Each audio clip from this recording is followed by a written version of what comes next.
How's it going, everybody? ATP here, and today I'm going to be making a doubleheader type of video. It's been a long time since I've done one of these, but there's a few things I want to discuss, and the first thing being the first ever female coach to be in the Overwatch League. And yeah, I know this news is kind of old at this point, but I think it's very exciting, and since it's history for the league, I definitely want to give my thoughts on it. But then after that, we're going to be giving a quick Dafran update because he is in the United States now, living at the Atlanta Reign team house, and I promise this is the last Dafran video I make for a long time. I know I've been talking about him a bunch for like the last 2 months, but I won't report on him again until something major happens. I promise you that. And with that being said, let's get into the video and talk about the first ever female coach in the Overwatch League. Okay, so I guess I should start off by introducing this lady in case you've never heard of her or you don't know much about her. So her name is Avalla. Well, that is her in-game name, I should say.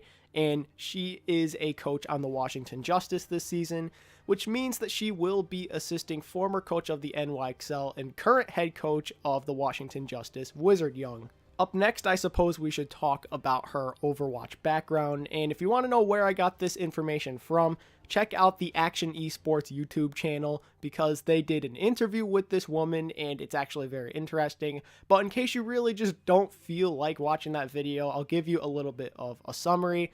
So, Avalla got into Overwatch because of her boyfriend. There were times where he just wasn't responding to her texts. So she said, I'm going to get Overwatch, and in kind of like a creepy way, I find it kind of creepy at least. She went on Overwatch so then she could contact her boyfriend and be like, why haven't you talked to me in the last 3 to 4 hours? What's going on?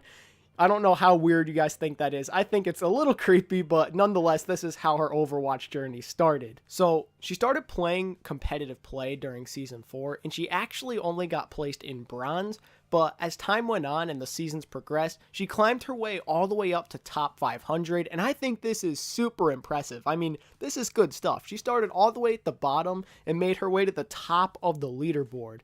And that really goes to show that if you work hard enough, then you really can improve at the game and get a whole lot better than you once were. And you'll notice it in your rank too. You really just have to work at it and keep on practicing. And as to how she got into coaching, well, first off, she started as a recording manager for an open division team. She didn't give the name of this team and also mentioned that they are no longer a thing. They have been broken up for a while now. Then after this, she got a coaching opportunity for a team called Brisha Gaming. And I'm sorry if I butchered that really bad. It was a little hard to understand how she pronounced the team name because she's not from the United States, so I'm assuming English is not her first language. But all of a sudden now, after that coaching opportunity, she's suddenly in the Overwatch League now, and I think this is fantastic. Let me start off by saying that. So now we have both a female player and female coach in the Overwatch League, and I think this is amazing. We're taking another big step forward in this league. More history has been made, ladies and gentlemen. I'm hoping that this is just the beginning too. I really do think that one day we'll be in a situation where we have more girl players and coaches in the Overwatch League, and I'm a firm believer that the stereotype that only boys should be playing video games is dumb. I know it's not so much the case anymore with all the female streamers on Twitch these days, but I still think there are people who believe that video games are mostly meant for boys, and I want that stereotype to just vanish from existence. I want to be in a situation where games are meant for both boys and girls, and there's really no reason to think otherwise. I'm very pleased to see that we have a female coach in the Overwatch League now, and with that being said, I'm ready to move on to the second topic of this video, and that of course is Dafran. So as mentioned earlier, Dafran is now in the United States, and he is living at the Atlanta Reign team house. And on stream he mentioned that he's very pleased with his living conditions, and hey, I'm sure that if any of us were in Dafran's shoes, we'd feel the same way. He mentioned how, he's living in this big mansion, he's got a pool, a hot tub, a tennis court, and I'm sure all sorts of other really nice things.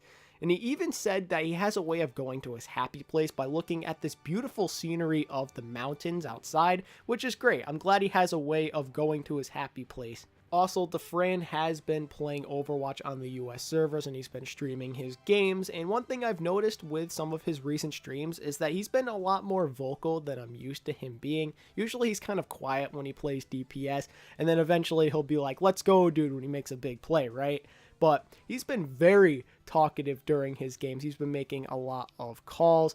lots and lots of shot calling, and that's to be expected. I think he's got to get back into the pro Overwatch mode where you have consistent communication, because that's key. Obviously, you need to communicate, and communicate some more when you're on an Overwatch League team. Am I right? While Dafran is in a good state of mind right now, in a few months from now, that very well could change, because he's going to have to play Overwatch for like 8+ hours a day for months straight without much of a break. And we saw what happened in the past when Dafran played professional Overwatch. He got depressed, he got tired of playing the game, he just wanted to stop, so he quit, right? And I'm worried that that could happen again. But at the same time, he did play professional Overwatch for a while, and he was used to playing scrims and stuff, so maybe he'll be able to handle it, but time will tell, I suppose. While I am worried about him, I do have confidence in Dafran that he can make it through an entire season without suffering from burnout. I think that Dafran will have a lot of positive influences around him to keep him from wanting to quit. He'll have professional help, hopefully. He'll have coaches, his teammates, also really close friends of his such as Sinatra there to help him in case he's feeling down. And of course, he also will always have that beautiful view of the mountains behind his house if he needs to go to his happy place. And that's everything I have to say about Dafran. Just a quick little update for those of you who are curious about what he's doing right now. Well, that's a wrap on today's video, ladies and gentlemen. I'm done here. If you enjoyed this content, make sure to let me know by hitting the like button. If you're new around here, consider subscribing and clicking the bell icon so you don't miss when my next video goes live. I make Overwatch League discussion videos such as this one at least 3 times a week. You don't want to miss them. Also, make sure to let me know what you think of both the first female coach to make it into the Overwatch League, as well as Dafran's current whereabouts down in the comment section. And until next time, this is ATP signing out. Peace.